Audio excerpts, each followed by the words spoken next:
That you're trusting God in the middle of your trial doesn't mean that it feels good to go through that fire.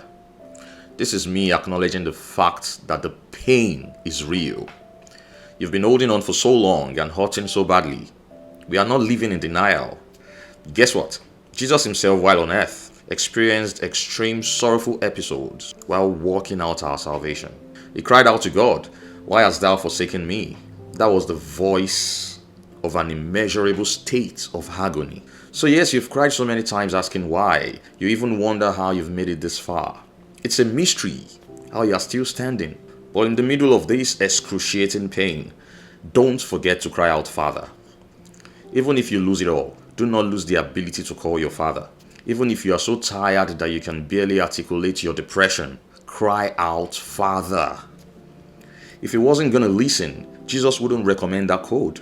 You have a Father who knows your name and sees every tear that drops. The greatest threat you are and will ever be to the enemy is the fact that you are a son to the Father. Your Father. That is why he's bent on blocking your ability to understand the capacity of your sonship.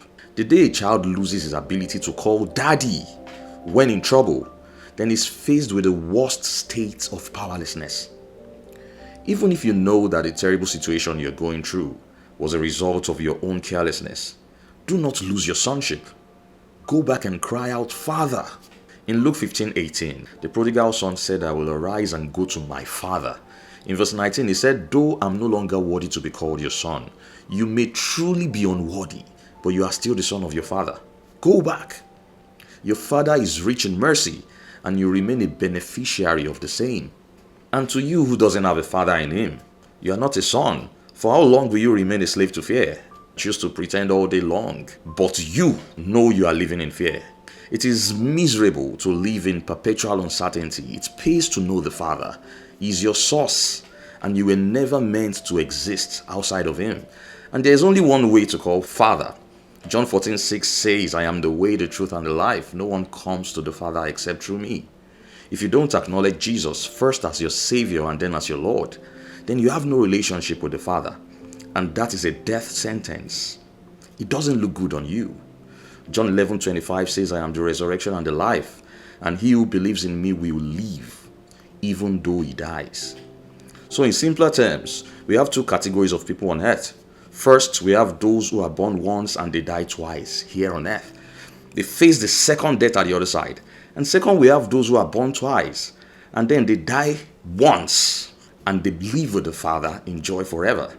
Yes, we all at some point will leave this planet. We will die. But some of us will live again with the Father, while others will die outside of the Father. This is according to the scriptures. So if your pastor has never mentioned this before now, you know, attending a church is not a sign that you are born again. The status of your salvation should be a relationship with the Father through Jesus, the Christ of God. Once again, be encouraged. I don't know what has made you cry, but remember always to call Father. Grace be with you.